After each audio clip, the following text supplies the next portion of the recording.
Hello friends, welcome back to my channel. बढ़ते हैं इस सीरीज के थर्ड एपिसोड की तरफ। एपिसोड के स्टार्ट में हम देखते हैं कि जब रुई हाउचेन के रूम से बाहर आई तो उसे काफी ज्यादा गुस्सा आ रहा था। तभी बाहर खड़ा उसे जू नजर आया तो उसके पास जाकर कहने लगी कि तुम्हारी हिम्मत की तो मैं दाद देती हूँ कि तुमने इतने सालों इस मॉन्स्टर को बर्दाश्त किया। मुझे तो समझ नहीं आती कि जो लड़का ना तो इतना ट्रस्टवर्दी है, ऊपर से दूसरों से हमेशा फायदा लेने के बारे में ही सोचता है, तो वो यहाँ का लीडर कैसे बन गया। ये सुनकर जू से हंसते हुए बोला कि तुम एक लौती लड़की हो जिसने मिस्टर हाउचेन को मॉन्स्टर कहने की हिम्मत की। चलो, ये तुम्हारी ट्रस्टवर्दी वाली बात तो मुझे समझ में आ गई, मगर ये तुमने कैसे कह दिया कि वो दूसरों से फायदा उठाते रहते हैं। रुई ने बताया कि तुम्हें याद नहीं कैसे उसने वान हाई होटल को खाली करवा दिया था अपने गेस्ट के लिए, जबकि वो तो पहले से ही बुक्ड हो चुका था। तो इस पर जू से एक्सप्लेनेशन देते हुए हमें फ्लैशबैक का सीन दिखाया गया, जहां वान हाई होटल के डायरेक्टर हाउचेन से मिलने के लिए आए थे, बल्कि उसे बताता है कि तुम चाहे जो मर्जी कह लो, हम वहां के रूम्स खाली नहीं करवा सकते। अब हाउचेन तो उनको इस बात के लिए मजबूर नहीं करता, मगर थोड़ी ही देर में मिस्टर फेंग आ जाते हैं जो कि एक और बहुत बड़े होटल के मालिक थे। वान हाई होटल के डायरेक्टर बहुत टाइम से उनसे मिलना चाहते थे और उनको यहाँ पर देखकर तो वो काफी ज्यादा खुश हो गए। इसके बाद तो उन्होंने खुद ही रूम खाली करवाने के लिए कह दिया था, लेकिन रुई कहती है कि ये भी तो एक चालाकी ही हुई ना, और इस तरह की चालाकियां सिर्फ हाउचेन जैसे लोग ही जान सकते हैं। खैर, इस बात के लिए तो मैं उसे अप्रिशिएट ही करूंगी, क्योंकि उसने रूम्स खाली करवाने के लिए किसी गलत रास्ते का इस्तेमाल नहीं किया। पीछे ही खड़ा हाउचेन बोला कि तुम्हारे कम्प्लीमेंट का बहुत शुक्रिया,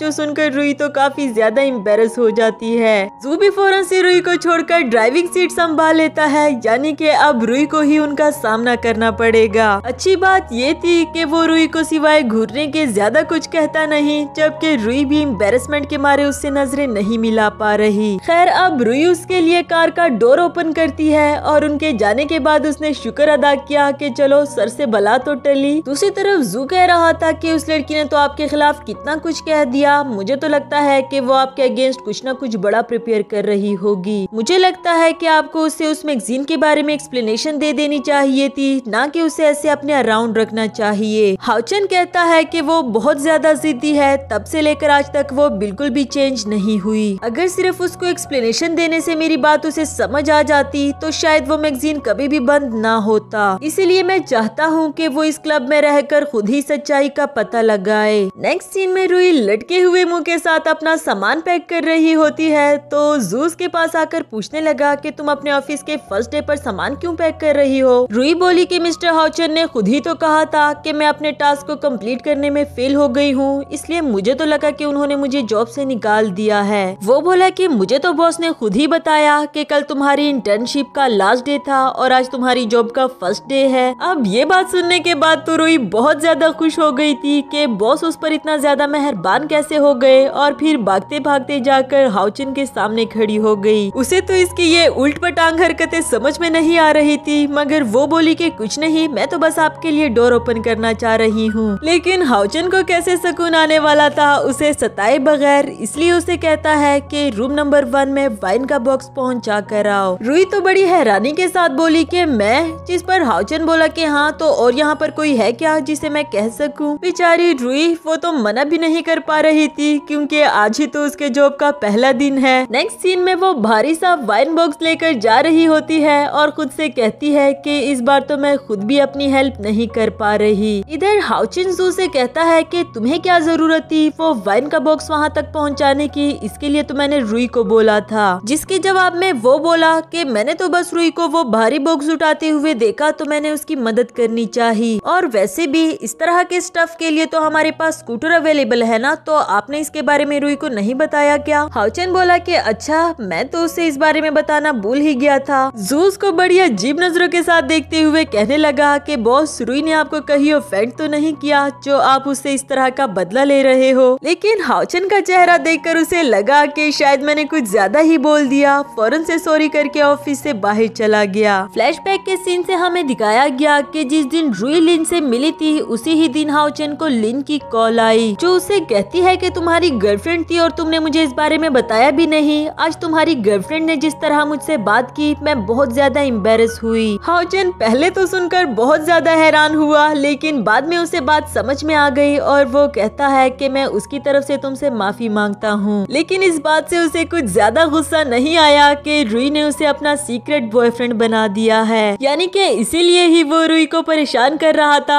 दूसरी तरफ बेचारी रुई जो भारी सा बॉक्स लेकर आखिरकार यहाँ तक पहुँच आई। अंदर जाने से पहले वो अपना रिकॉर्डिंग पेन बाहर निकाल लेती है ताकि वो कोई न कोई सबूत तो ढूंढ सके। तभी उसे वो लड़का दोबारा से मिला जो उसे कह रहा था कि लास्ट टाइम तो मैंने तुम्हें हाउचेन के ऑफिस के बाहर देखा था, तुम यहाँ क्या कर रही हो? बाय द वे मेरा नाम एवन है, तुम्हारा क्या नाम है? रुई पहले तो उससे अच्छे से बात नहीं करती, लेकिन बाद में सोचने लगी कि कहीं ये मेरी कंप्लेन ही ना कर दे, तो ये कहकर वहाँ से जाने लगी कि मैं यहाँ की न्यू एम्प्लॉय हूँ, अगर मैंने तुम्हें ऑफेंड किया हो तो मुझे उसके लिए माफ कर देना। अंदर जाने के बाद रुई कोशिश करती है कि वो अपने रिकॉर्डिंग पेन को कहीं पर सेटल कर दे, मगर एक एवन था जो उसका पीछा ही नहीं छोड़ रहा। वो कहता है कि क्यों ना कल हम दोनों डिनर पर चले, इसी बहाने मैं तुमसे माफी भी मांग लूंगा। जिसके लिए रुई ने उसे मना कर दिया कि नहीं नहीं, मुझे किसी भी बात का कोई गुस्सा नहीं, ना ही मैं तुम्हारे साथ डिनर करने के लिए जा सकती हूँ। उसके ऐसे चले जाने से यहाँ बैठे सभी लोग एवन पर हंसने लगे कि पहली बार किसी लड़की ने तुम्हें इग्नोर कर दिया। नेक्स्ट सीन में जब रुई वहाँ से वापस आ जाती है तो वो काफी ज्यादा थकी हुई थी और तो उससे कोई भी काम नहीं हो पा रहा, मगर ऐसा लगता है कि हाउचेन का बदला अभी तक पूरा नहीं हुआ, क्योंकि वो रुई के पास जाकर उसे पूछता है कि वहाँ पर तुम्हें क्लब का कौन कौन सा मेंबर नजर आया, जिस पर रुई ने उसे एक दो के नाम तो बता दिए, मगर फिर कहने लगी कि भला सिर्फ नाम से ही मुझे कैसे याद रह सकता है जब तक मैंने उनके चेहरे ही ना देखे हो। हाउचेन उसकी कोई भी बात सुने बगैर उसे यहाँ पर ओवर टाइम करने के लिए रोक देता है, जिस पर उसे काफी ज्यादा गुस्सा आया, मगर इस गुस्से को कंट्रोल करने के अलावा उसके पास कोई और ऑप्शन भी तो नहीं था। उसके जाने के बाद रुई सोच रही थी कि अगर मेरे बस में होता ना तो मैं तुम्हारा गला दबा देती। तभी उसकी नजर पड़ी हाउचेन के ऑफिस पर, यानी कि अगर यहाँ पर कोई भी नहीं रहेगा तो वो आसानी से सबूत निकाल सकेगी। फिर वो उसके ऑफिस में जाती है, काफी खुश भी हो रही थी कि आज मैं हाउचेन के अगेंस्ट कोई न कोई सबूत ढूंढ लूंगी और खुद से किया हुआ वादा भी पूरा कर लूंगी। बेफिक्र होकर वो इस प्रोसेस में लग जाती है, मगर तभी उसने नोटिस किया कि कोई पीछे ही खड़ा उसे देख रहा है, जो कि कोई और नहीं बल्कि हाउचेन ही था। इससे पहले कि रुई वहाँ से भाग पाती, वो उसके हाथ पकड़कर उसे टेबल पर लिटा देता है। रुई उसे चिल्लाकर खुद को यहाँ से जाने के लिए कह रही थी। उसकी आवाजें सुनकर जू भी अंदर आ जाता है। लाइट ऑन करके उसने भी इन दोनों को एक साथ में देख लिया, मगर फिर फौरन से सॉरी करके लाइट बंद करते हुए वहाँ से चला गया। इधर रुई सोच रही थी कि ये कितना एम्बैरेसिंग है, जू ने भी हम दोनों को इस पोजीशन में देख लिया। इधर हाउचेन उसे कहता है कि तुमने ये जो कुछ भी किया क्या तुम मुझे एक्सप्लेन नहीं करोगी? रुई काफी सोचने के बाद उसे एक्सप्लेनेशन देते हुए कहने लगी कि मैं जिस लड़की को पसंद करती हूँ बस उसके बारे में थोड़ा सा और जानना चाह रही थी, पर मैंने कभी भी नहीं सोचा था कि तुम मुझे रंगे हाथों पकड़ लोगे और मेरा फर्स्ट कन्फेशन भी इस पोजीशन में होगा। वैसे तो हाउचेन भी ये बात जानता था कि ये तो सिर्फ अपनी जान छुड़ाने के लिए एक बहाना है, मगर वो भी रुई को किस करने लगा ताकि वो उसे जबरदस्ती अपनी गर्लफ्रेंड बना सके। और किस करने के बाद उसे कहता है कि फिलहाल तो मेरे पास मेरी गर्लफ्रेंड को देने के लिए और कुछ भी नहीं था सिवाय किस के। अगली सुबह जब रुई ऑफिस आती है तो सभी एम्प्लॉइज उसे अप्रिशिएट कर रहे थे। उसे तो खुद भी समझ नहीं आती कि आखिर ये सब कुछ हो क्या रहा है। ना तो उसका टेबल पड़ा हुआ था और ना ही उसका बाकी सामान, जिस पर जू से कहने लगा कि तुम परेशान नहीं हो, मेरे साथ आओ, मैं तुम्हें तुम्हारा नया ऑफिस दिखाता हूँ। तो अगले ही सीन में हम देखते हैं कि रुई का टेबल हाउचेन के ऑफिस में लगवा दिया गया था, जिससे वो तो बहुत ज्यादा एम्बैरस होती है, मगर हाउचेन बड़े मजे से कह रहा था कि अब तुम यहाँ बैठकर सारा दिन मुझे देख सकती हो। रुई धीमी आवाज में बोली कि इस तरह तो बहुत से लोग होंगे जो तुम्हें लाइक करते हो, तो क्या तुम सभी का टेबल अपने ऑफिस में लगवा दोगे? ये बात हाउचेन ने सुन ली थी। वो इसके पास आते हुए बोला कि उन सब में से कन्फेस करने की हिम्मत सिर्फ तुमने ही की। फिर उसका फोन लेकर बाकी लड़कों के नंबर्स भी डिलीट कर देता है। इस बात से रुई को तो बहुत ज्यादा गुस्सा आ रहा था, जबकि हाउचेन उसे मजीद सताने के लिए अपने लिए कॉफी लेने को भेज देता है। बाहर आते साथ ही उसे जू मिला, जो कि अभी उसे इस प्रमोशन के लिए कांग्रेचुलेशंस करने ही वाला था,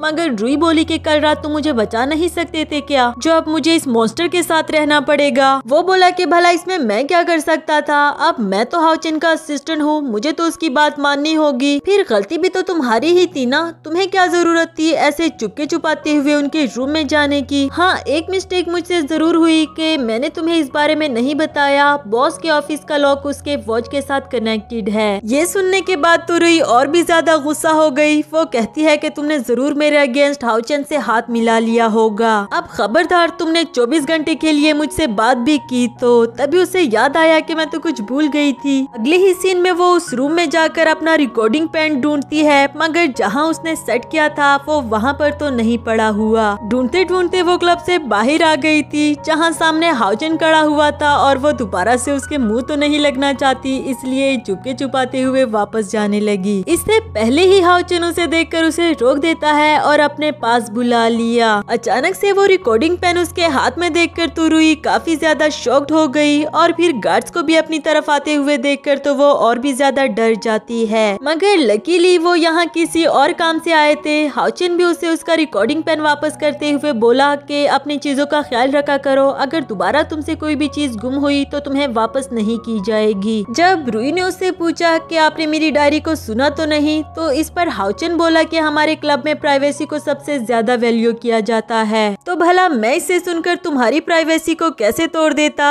ये कहने के बाद हाउचन वहाँ से चला गया। उसकी ये बात हमारी रुई को काफी ज्यादा पसंद आई कि कम से कम वो अपनी बातों का तो पक्का है। उसकी कल रात की हुई किसके बारे में सोचती है और आज पहली बार रुई को भी हाउचन के लिए फील होने लगा। इसी के साथ हमारा ये वाला एपिसोड भी यहाँ पर खत्म हुआ।